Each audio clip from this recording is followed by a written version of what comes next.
when I saw Gleason, Gleason was what I wanted to be. I just thought Jackie Gleason was just amazing, you know, and I said, I want to be like that guy, you know, because he was incredible. And it was, people didn't realize he was a stand-up, you know. I didn't know Gleason did stand-up. Oh, yeah. Really?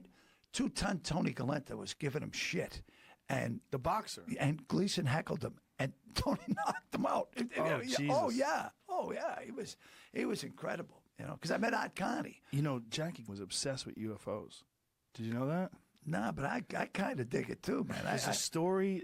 This guy told it to me. Some guy was a rock band dude. He told me the story, and I don't know if it's true. But the story was that Gleason was friends with Nixon, and Nixon said, "You want to see some shit?" And Nixon took him to Area 51. I don't think it was Area 51. I think it was Hangar 18, which is at Wright-Patterson Air Force Base, and I think it was outside of Columbus, Ohio, and they supposedly had some fucking crashed UFO there. And Gleason built a replica of it, or had a replica of it built in his fucking backyard in New York. Wow. They went to the Homestead Air Force Base outside of Miami, it says. Oh, okay. Wow. There you go. Yeah. Beautiful. Yeah. I got a bullshit version of it. Pull up the actual version. Where are you getting this from? I just Googled it. I mean, it's a rumored story, so I don't know if it's... Yeah, that's how I got it. I got it from a guy in a band. It might be bullshit, but he gave me some book on UFOs. And he was telling me about this, but that Jackie Gleason apparently was obsessed with UFOs. Well, I believe there's got to be something out there. Yeah. I don't. We're it. I mean, that's it. No, right? I don't believe we're it. I did a lot of USO shows, and I've been around the world, and I was every time I've done. I was off the coast of Turkey someplace, and the commander of the base took me out for dinner afterwards, and I got him drunk. I got him pretty drunk. I was sober at the time. I got him pretty drunk, and I said, "Hey, man," he goes, "Let me ask you about Area 51." He goes. Got stone sober. He goes, "This conversation never happened." And he left. And I had to take a cab to find my way back to a nuke base that no one knows about. Jesus. Right? So then I'm at the dunes. This is how long ago that was. And I'm with these guys who are in the Air Force. And they said, "Man, we really like your show. We're fans of yours." But I got them drunk. And I said, "Hey, man, what about Area 51? And they said, "Mr. Clark, good night." And they walked away. So now, me and Mike are golfing with these Blue Angels. And he goes, "You're going to ask them?" I go, "No." The second year, we golf with them again. I go, "All right, fellas, tell me about Area 51. They go, "Well," he goes, "I was flying a plane, and I had malfunction, and I had to land there. And they came out, and they pretty much blindfolded me, took me into a building, and they fixed my jet within 35 minutes, and then put me back to them. I said, 'You were never here.'" And I went, "Oh, my God." So I don't know what's out there. Yeah, but here's the thing. That was an area where they were testing all sorts of military equipment. They were testing different that's where the B-2 or the stealth bomber. Right. They were testing that there. And the spy plane. Yeah, they were testing shit. Yeah. So there was a lot of secret stuff there. Right. Didn't necessarily have to be aliens. I understand that. And I'm hoping that there is. But he's still trying to help. But I'd love to go there, man. Oh, man. But you can't even drive. If you drive up there, Joe, by the time you get your camera out, they're on you. Yeah. And tell you, "Get out of here. We'll lock you up." You know, it's not good. So they don't even anymore. They've moved to a new area.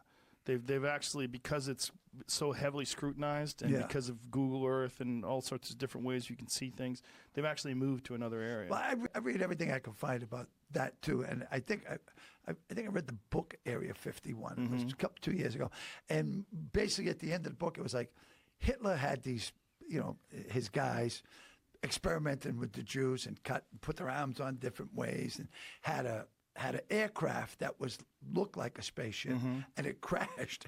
And these people came out with the crazy arms. And, "They're aliens," and that was in the book, So that kind of shut the shit out of that. I know that Hitler did experiment with some sort of disc type air vehicle. They did, but I don't know if they ever got it off the ground or what the deal was. But the most interesting story is the story of Bob Lazar, who was a guy who worked at Area 51, and he got fired because his wife was cheating on him, and they were recording all of his phone calls and taping all of his conversations, and they found out that his wife was cheating on him. They thought that he was going to be emotionally unstable, and so they didn't tell him why. They just released him, and so then he brings friends to watch these, what he said were alien crafts that they were experimenting with, and they were flying these things around that had some super advanced propulsion system that they were asking him to help back engineer, and he brought friends to do that, and then they got arrested for doing that. And when he did that, then he started talking about it. So he's been discredited by a bunch of people, but I don't know who's telling the truth. He says that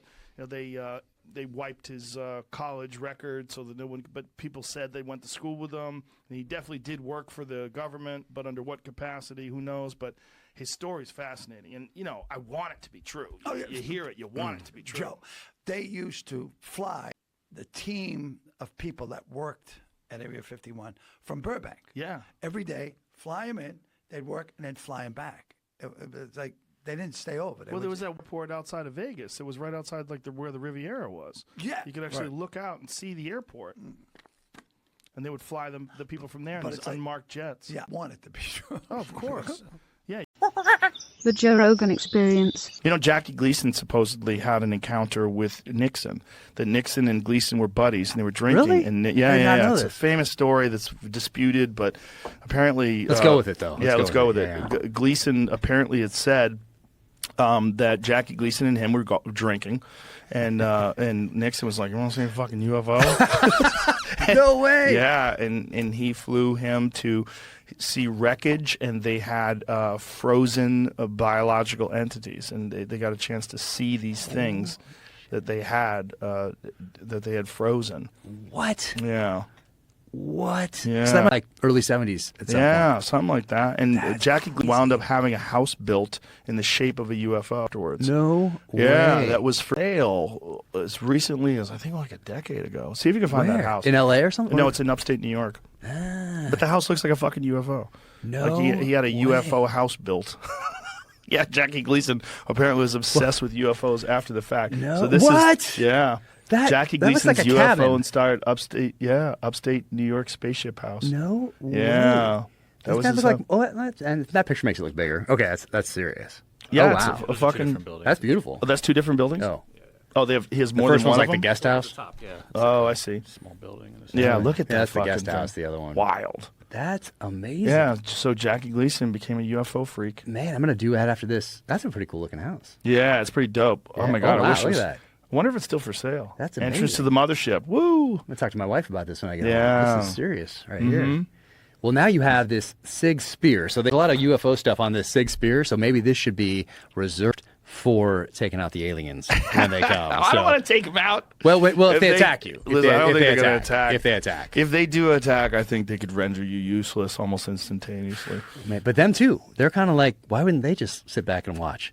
I think they're if That's right by. If I had to guess, I mean, just the wildest of speculations, I would guess that every civilization reaches a point of technological proficiency when they're also dealing with these territorial, warring tribes Yeah. where they have the ability to literally destroy the earth.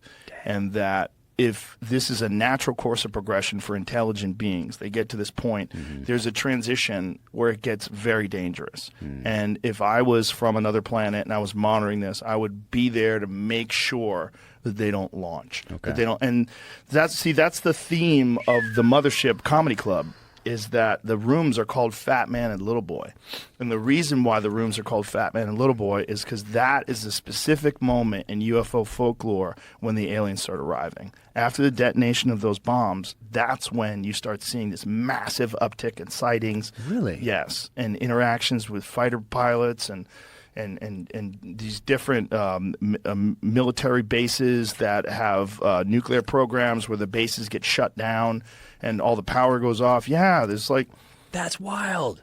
yeah, it's heavy stuff, because if you think that they are watching that would make the most sense. That they see that we have nuclear power, we have the ability to blow ourselves up, and we detonate 2 bombs, and then they're like, okay, let's go monitor these assholes. Let's go make sure that they don't do anything that's going to affect the rest of the only universe. One country right now has them. Let's fucking specifically concentrate on them. And then they have sightings in the Soviet Union when the Soviet Union has the capabilities. And there's a ton of documented sightings and these encounters that happen. And then so beforehand, there's not really anything. Very little. Very little. Well, I'm sure they've probably been visiting us. If they do visit us, I would imagine they've been visiting us forever. Like, look, they've got engines. Look, they've got guns. Look, they've got this. You know, it'd be fascinating to watch. Like, look at these territorial apes with nuclear weapons. Like, it's the time to watch. Right now, they're sitting back, popping that popcorn and being like, oh, man, well, it's getting interesting now. We're getting closer and closer to our fucking inevitable demise. Like, that's when the sightings are ramped up to the point where the Pentagon has to start talking about it. And they are. Yes. In front of us. Yes. I mean, that's wild. Yeah. But no one pays attention. No one pays attention. It's like, let's go back to, TikTok and Instagram. Well, I mean, they kind of pay attention. There's nothing that you could fucking put your fork into. Right. You know, it's like, what is it? You know, like, why are they telling us about this? That's also, there's a lot of cynicism when it comes to, like, why is the government telling us about UFOs? Like a distraction, you mean? But what is it? Like, what are they telling us because they really have this information and they want to slowly leak it out because this is an inevitable contact moment and they want to prepare civilization? Or is it just horseshit? Is it just they're distracting us and this is how they, institute this drone program where they have this, anti-gravity device and they can move at insane rates of speed? I don't know. I mean, it's just guesswork. That's crazy. Yeah. That's crazy. You get directly from these guys who've actually seen it, experienced it. Yeah. Hang out and talk with them for a little bit. I've talked to quite a few now. Quite a few that have seen these things and had these experiences. But the Bob Lazar one is uniquely compelling. All right. Uniquely compelling because Bob is without a doubt a brilliant guy. All right. And he was a legitimate propulsions expert who it's been proven he worked at Los Alamos Labs. And they tried to hide that. They tried to lie about that and say that he wasn't, but he's on the employee roster. He has an intimate knowledge of the facilities. They took him, George Knapp took him on a tour of Los Alamos. He knew where everything was. He knew the people there. They knew him. Wow. Yeah, it's wild shit, man, because if he's telling the truth, he says it's not one that they've recovered, but multiple, and that one of them they think is really old, and they got it from an archaeological dig. They think that they recovered this thing in the ground. That's stuff. I mean, you see that in movies, and we all watch it in movies and think it's science fiction, but there's a lot of science fiction that has come to fruition, from submarines to going to the moon to also space travel in general, flying. Sure, all of it. Every we're just Buck Rogers. No big deal.